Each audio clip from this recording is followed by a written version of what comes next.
युग बीते पर सत्य न बीता, सब हारा पर सत्य न हारा।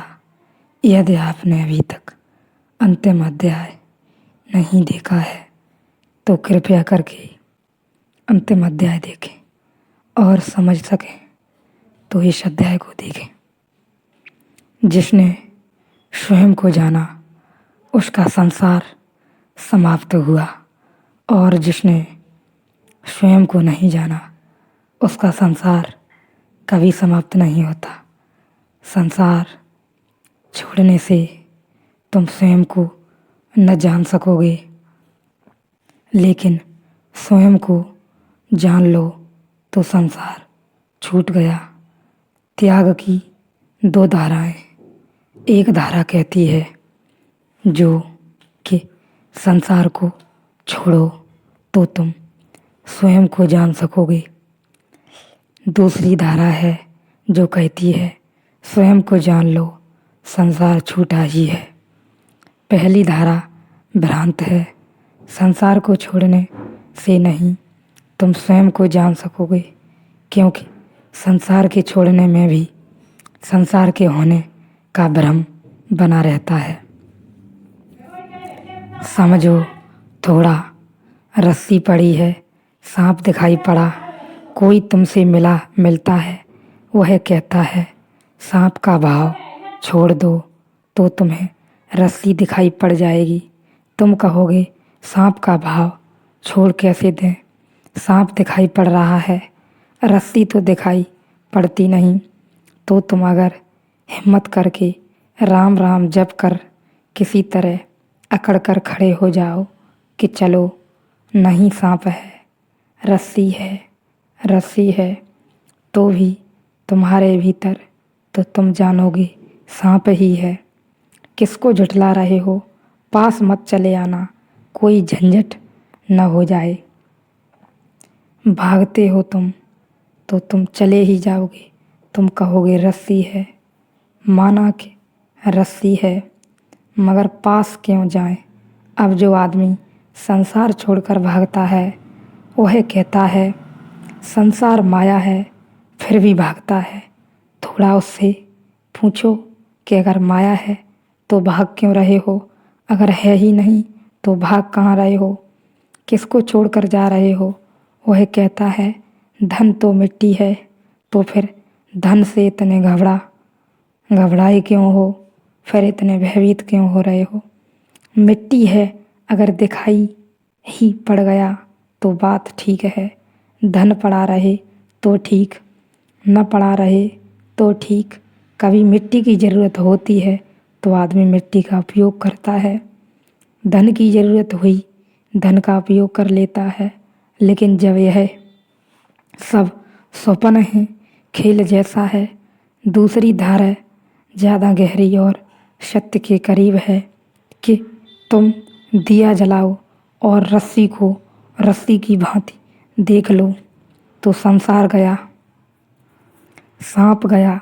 आत्मा के अज्ञान से संसार भासता है और आत्मा के ज्ञान से नहीं भासता। आत्मा के देख लेने से जो संसार नहीं दिखाई पड़ता है, संसार को देखो, आत्मा नहीं दिखाई पड़ती है, दो में से एक ही दिखाई पड़ता है, दोनों साथ साथ नहीं दिखाई पड़ते। अगर तुम्हें संसार दिखाई पड़ रहा है तो आत्मा दिखाई नहीं पड़ेगी, आत्मा दिखाई पड़ने लगे संसार दिखाई नहीं पड़ेगा। इन दोनों को साथ साथ देखने का कोई उपाय नहीं है। यह तो ऐसे ही है कि जैसे तुम कमरे में बैठे हो, अंधेरा दिखाई पड़ रहा है, फिर तुम रोशनी ले आओ कि ज़रा अंधेरे को गौर से देखें, रोशनी में देखें तो और साफ दिखाई पड़ेगा, फिर कुछ भी दिखाई न पड़ेगा। रोशनी ले आए तो अंधेरा दिखाई ही न पड़ेगा।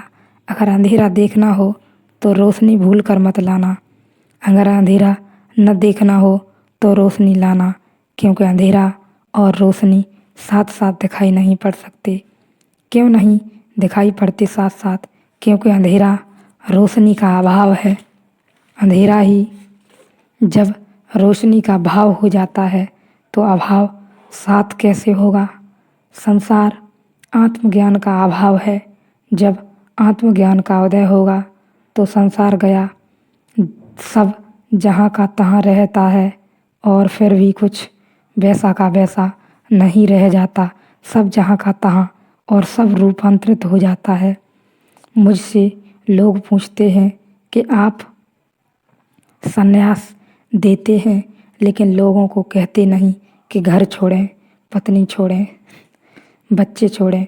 मैं कहता हूँ कि मैं उनको यह नहीं कहता कि छोड़ें, मैं इनको इतना ही कहता कि आत्मवत हो, आत्मवान बनो, ताकि दिखाई पड़ने लगे कि जो है उसे छोड़ा नहीं जा सकता, जो नहीं है उसे छोड़ने की कोई ज़रूरत नहीं है। हम जो देखना चाहते हैं देख लेते हैं, हम जो देखना चाहते हैं देख लेते हैं।